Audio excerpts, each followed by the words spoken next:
The journey from on-premise to the cloud is simple, right? It's just a matter of deciding to go and then pulling the trigger, right? Well, if you're here, you probably know that unfortunately that's not entirely true. And that's why so many companies are still on-premise. That's also why Microsoft is giving so much attention and resources to organizations that want to take that journey. So today, that's what I want to unravel with you over the next 30 minutes or so. And I want to start with a simple 1-minute video. Let's take a look at it together.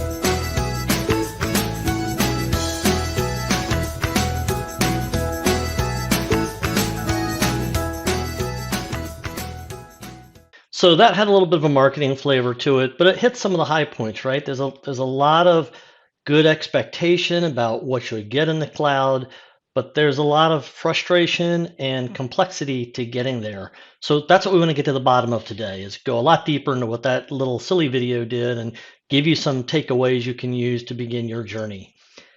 Quick introduction to me. My name is Jeff Abels. I run a firm called C5 Insight that I started about 20 years ago, and we focus on this area. We are Dynamics 365, Power Platform, and Microsoft 365 consultants and architects. So we work across all of those, from the business consulting side to rolling up our sleeves and helping our clients get the work done. And on the personal side, there's my family. My wife and I are empty nesters. We like sharing fine wine and motorcycle rides together. And there's our newest little rider, Theodore, wearing his Harley Davidson shirt. All right, so jumping in, let's start with the why before we get into the how. And that's actually an important part of the journey. If you don't understand why, it's hard to get energized and to get budget for actually making this transition.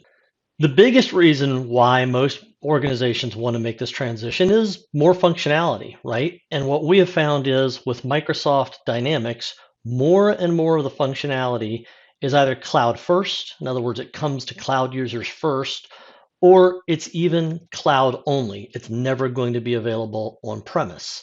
Now, this rather detailed chart might be hard to read. I've got a download link there for you if you'd like to download a PDF of it.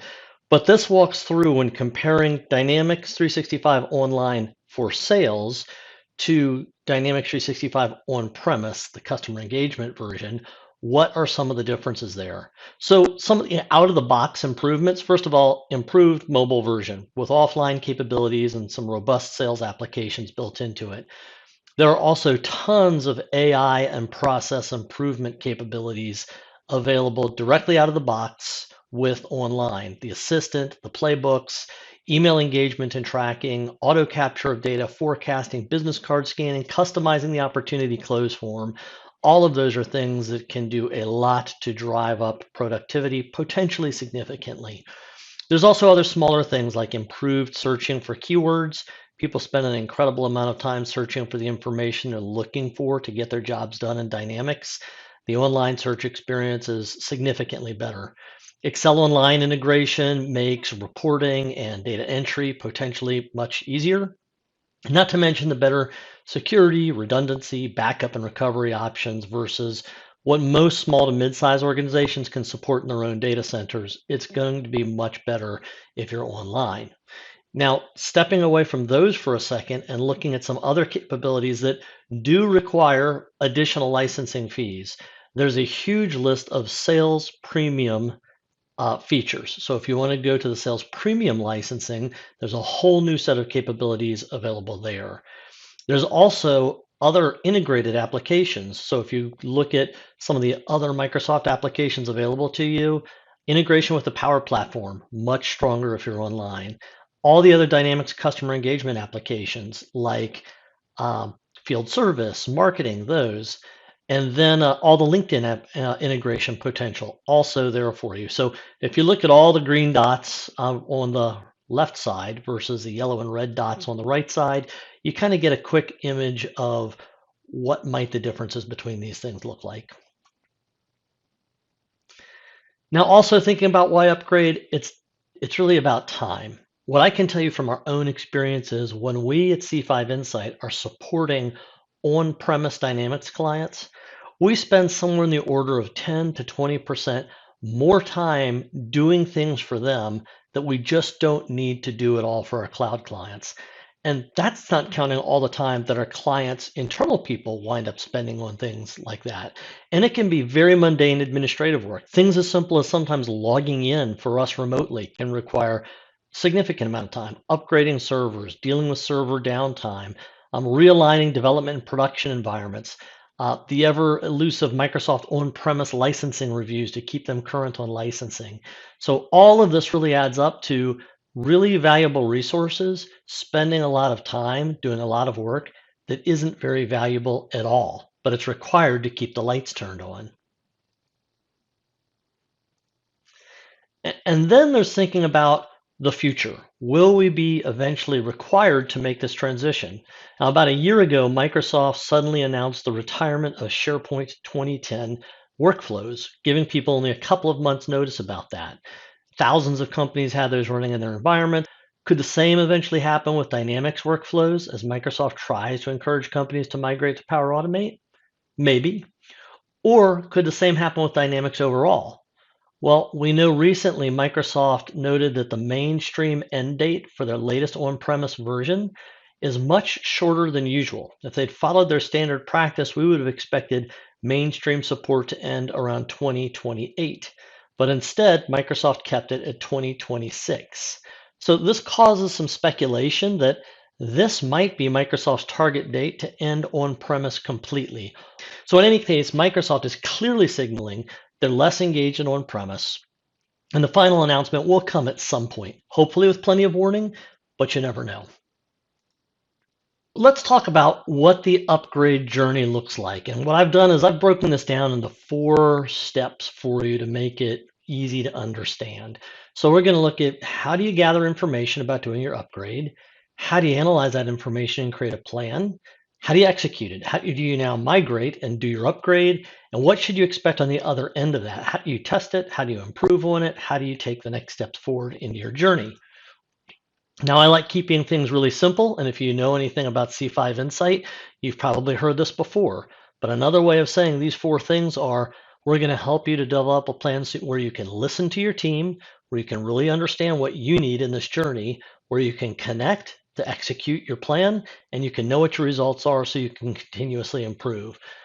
Listen, understand, connect, and know, we call that being powered by luck. And it's at the core of every human relationship and every system created to enhance human relationships out there. CRM certainly being one of the more important ones. So let's break these 4 things up, starting with listening. So when we think about listening and gathering information, we want to start by listening to your own team, right? What are they dreaming of in the future? What are they struggling with right now? What do they not even know to ask about? That's actually kind of an important one we run into a lot, where users are struggling with things that they don't even know that there's a solution to. So this page got a lot of sample tools that we at C5 have used to listen to our clients' teams. There's more, but these are some of the most frequently used ones. Let's talk briefly about 4 of them. Workshops is one way. There are specific facilitation methodologies you can use to help pull better information out of your teams. Visionary demo, I love visionary demos. That's a way to get your team to start seeing things that they don't even know exist so they can start dreaming about new possibilities, getting out of the box. Benchmark surveys is great for your CRM team because not only does it help you listen to and prioritize what your users want, it also gives you a benchmark, a mark you can come back to 6, 9, 12, 18 months later and say, here's what our users were saying then. What are they saying now? And have we moved the needle for our users? That can be a challenging question to answer in a CRM project unless you take the time to actually benchmark, quantify the feedback you're getting from your users. But the one I want to talk more about right now is this ride-alongs one. Remember I said, what don't your users even know to ask about? Ride-alongs are a great way to just sit down, either you sit down or your partner sit down with some of your users and just say, walk me through a day in your life. Don't talk to me about CRM per se. In the context of what a day in your life is, love to hear about it, but I want to hear about everything you do in your day. And all of a sudden you see, well, I've got to print this out and go get it signed by someone else and do this thing in Excel and send this email. And you, as a CRM subject matter expert, can start to say, there is an answer for that. I can bring a lot more efficiency to that process that you don't even know about. Or this upcoming version that we want to upgrade to is going to really help you with that. So I'm a big fan of ride alongs. It's a really simple way to engage with your users. We don't have time to go into all these today, but here are 3 links for you where you can go and explore 3 of these 4 that I've highlighted here with a lot more depth around how do I do these things well to have a good plan for my project. So we start by listening to our team, but we listen a little more deeply than that as well. You want to listen to your CRM solution, if we can call it listening, right? So what you're listening for is, what are my users actually using in here? How healthy is this? Is there dirty data in there or unused areas that I can get rid of? Is there something that should be modernized? Is there something that should just be left behind that we don't need anymore at all? And what might not pass the integration hurdles if I try to do it? So what I challenge you to, there's a table of contents right there, is put together some raw material to say, go through your CRM and answer these questions. Put reports together. There are some automated reporting tools out there. There's partners like us that have developed some of our own tools. Some of the stuff is not exciting, right? Looking at this one page coming out of the sample one that we did, it's not exactly riveting information, but it's very actionable. So this is what I call raw material. It's not what you give to your team to say, here's what I'm going to do. It's what you as the CRM administrator or the manager of your CRM partner looks at closely to say, let me use this to put the plan together so I'm going to create a better CRM for my team as a result of this project. Lastly, you need to listen to Microsoft and your partner as well. You need to understand what's going on with the roadmap and what's going on with the solution. The very first thing on this list, what licenses might be needed? Now, you might be thinking, well, we're in CRM on premise, and so we're going to migrate that to CRM online, right? Well, once upon a time, it was that simple. It's not that simple anymore. There are many, many licensing types you can choose from when it comes to CRM Online. So depending on what functionality you're using in CRM today, you're going to migrate your users to potentially different licenses than they were using before. Your sales users will probably migrate to sales. Your customer service users who are using case management might migrate to customer service. There's other blended things. If you look a little further down there near the very bottom of the list, there's multi-app users. What if you've got an inside sales team that's doing customer service type work, but also sales work? Will they need both licenses? Well, you need to understand that. And what will those licenses cost? Well, those are called subsequent licensing options. If I have any one of the licenses, I can add additional licenses for a fraction of the cost of the first license. There's also free access to CRM to some extent available now. Some of these used to be called Teams licenses, but you can now, with some of the very recently announced upgrades to Teams to Dynamics integration from Microsoft, some of your users who might be very light users may be able to have essentially free access to CRM via Teams to view certain things. There's also organizations who have built an XRM platform. So XRM basically means we've used the CRM stuff as a starting point, but we're not using a lot of the default sales, customer care, or marketing functionality. We've built these entirely new applications on top of them. So that's what XRM stands for, Extended Relationship Management. Well, it's not even pictured on here, but you might find you can save a tremendous amount of money by migrating those users to what's called a model-driven Power App. That's a big topic. I can't get deeply into it today, but essentially what that means is it's all the same stuff that's in Dynamics, except for the functional specific things, right? Sales, marketing, customer service functions aren't really in that model-driven Power App, but accounts and contacts and activities are all in there, and the ability to do all those other customizations you're used to are in there, and the cost is much lower. So you might migrate some of those users over to that kind of platform. And then there's all these new Dynamics 365 platforms that give you brand new capabilities that you should at least understand to decide if your company wants to leverage that ASAP, sometime in the future, or it's really not a fit for you at all. So understand that. Also understand the last kind of big bullet with the 2 sub bullets under it there. What are the migration resources that are available to you? First of all, Microsoft has stood up an entire migration community just for Dynamics. That's a big link down there, but there it is. Web search will probably pull it up as well. You can go check out that community. It's got forums associated with it. It's got a lot of resources.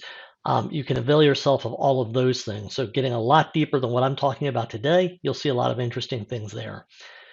The other thing to understand is a new offering from Microsoft called Lifecycle Services.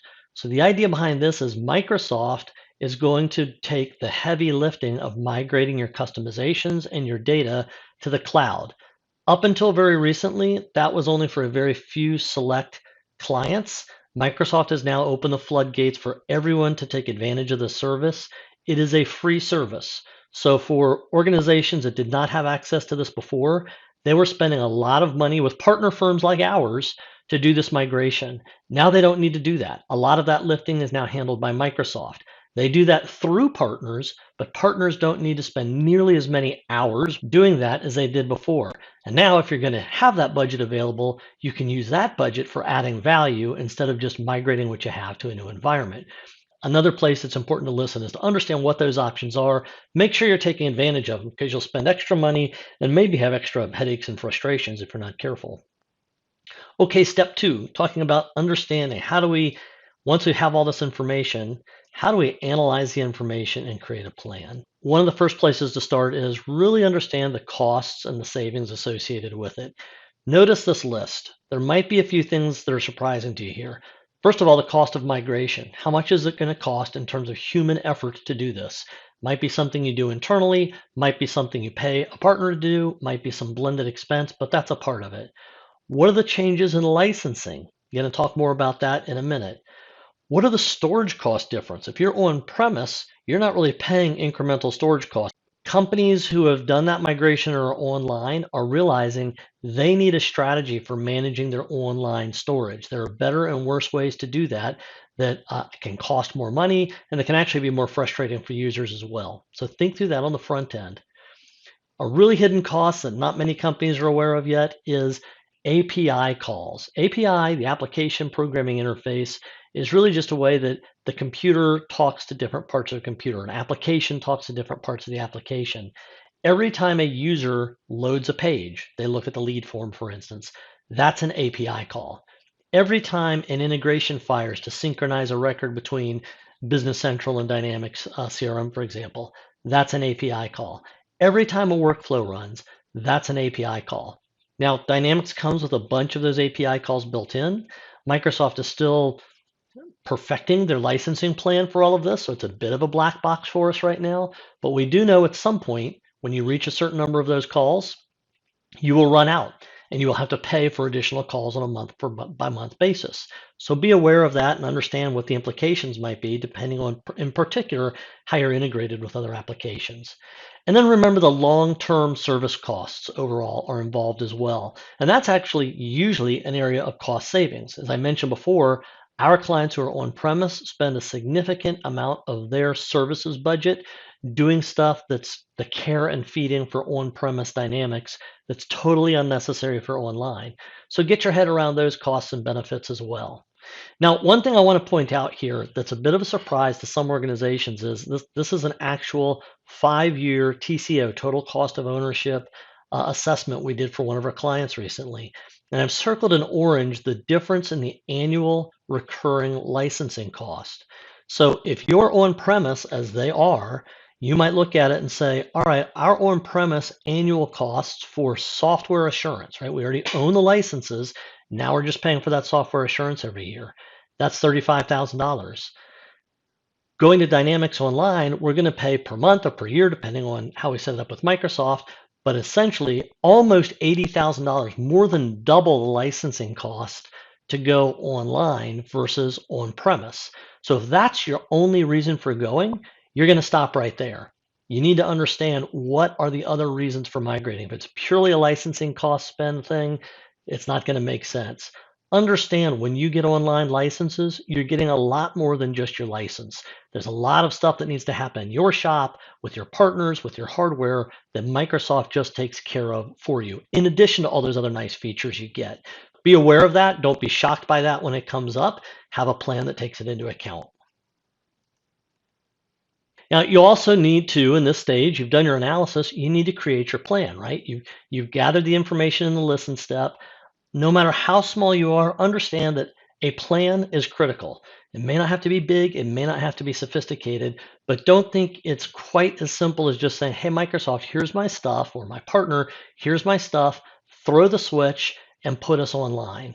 You're going to want to have a little bit more of a plan to understand what to look at. What does that plan potentially need to look like? We kind of see four broad categories here. It can be more of a lift and shift plan, keep the costs low. Just get us to the cloud as quickly as possible. If there's messes that need to be cleaned up later, we'll clean them up. But get us to the cloud, functional, but don't worry about doing anything special, anything new. There's a modernization approach, which is we still want to keep costs down, but let's modernize some of the old manual processes using some of the new ways of doing this. Let's replace old JavaScript and code and stuff like that, maybe using business rules and Power Automate and that kind of thing. Then there's the reimagine approach, which is there's a world of new functionality out there and new ways to do things. Let's plan for how to leverage that right now. If you're like a lot of organizations, if you don't, what happens is you just move it over and you're off to other things. This might be a great opportunity for you to say, let's take a generational leap forward in what we're doing to make this work better for our teams. And then the last one that a fair number of companies are choosing is saying, look, we've learned a lot of lessons. Our CRM has become really complex and we want to rebuild. We'll migrate the data over, maybe cleaning it up a little bit, but we're going to rebuild all the configurations and customizations again from scratch to learn the lessons we need to learn. So, four basic ways to think about it. Part of your planning process is recognizing which one of those is you and how will you tweak that to your particular needs. Now we're into the third step, right? This is where the action is. We're going to connect. We're going to actually do the migration and the upgrade. One thing to point out, and this really is throughout this four-step process, but here's where it plays a really pivotal role, is communicate throughout the process, right? Change management is not just providing training. You see that in the last box there. Is training important? Sure it is. But behavior change, permanently changing the way people do things, that takes a lot more than training. And a broad communication plan is a really big part of it. Remember, I started this presentation talking about why. That's the first and most important step. Understand your why and communicate it throughout the process to get buy-in at all levels of your organization. There's a lot of little tips in this slide. Take it, throw out the ones that don't work for you, add new ones that work for you, but don't throw out the idea of communicating. Failure to communicate is the reason why so many CRM projects fail to begin with. Now, if you're going to be working with a partner, there are three broad models for working with a partner. There's the support only model, sort of the, hey, we the client are going to own most of this, but we want a subject matter expert that we can call from time to time to get through thorny issues or to validate our thinking on things. There's a co-manage approach. Hey, we're going to have resources as the client. The partner company is going to have resources, and we're going to partner together to do this.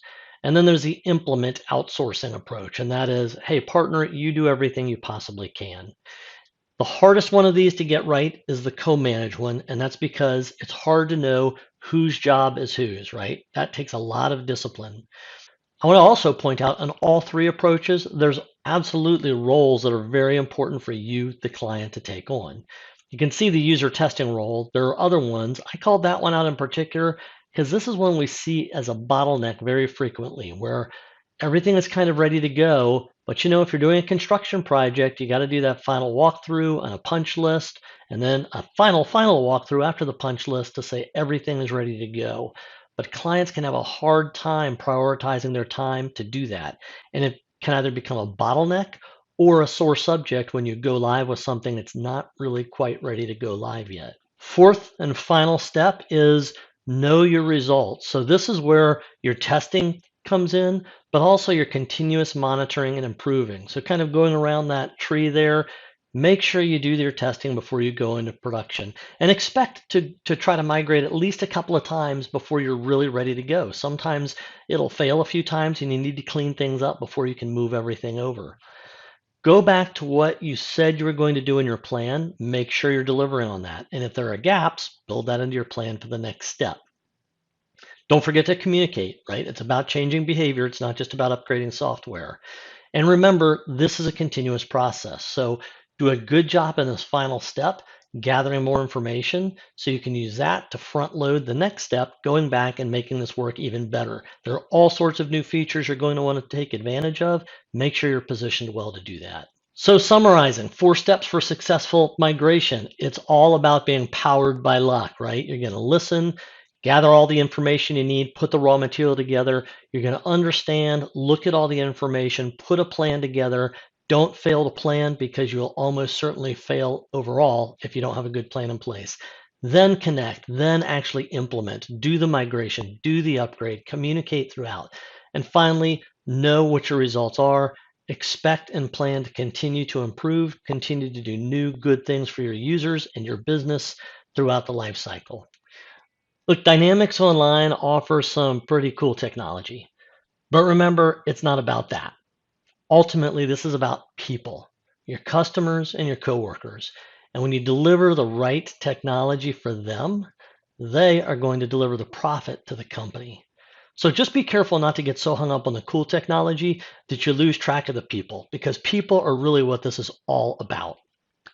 Thanks for coming today. My name is Jeff Abels. I work with C5 Insight. We help organizations use digital workplace tools like Dynamics, like Power Platform, and like Microsoft 365 to become powered by luck. If you want a copy of today's links, if you missed any, please just email me. I've got an email template ready to go. I'll send those right out to you. If you like the idea of powered by luck, go grab a copy of the book on Amazon. There's a link for you where you can go grab a copy. And in fact, I'm excited that one of my colleagues has a soon to be released luck principle approach to developing a sales process that will also go out on Amazon. And if you're looking for a partner to engage with on this is what we're in business to do. So reach out to me and let me know. We help with this migration type of work, but we also provide full end-to-end partner services to our clients. We'd be happy to work with you. Thank you, everybody. Have a great day. And if we have time, we'll take a few questions.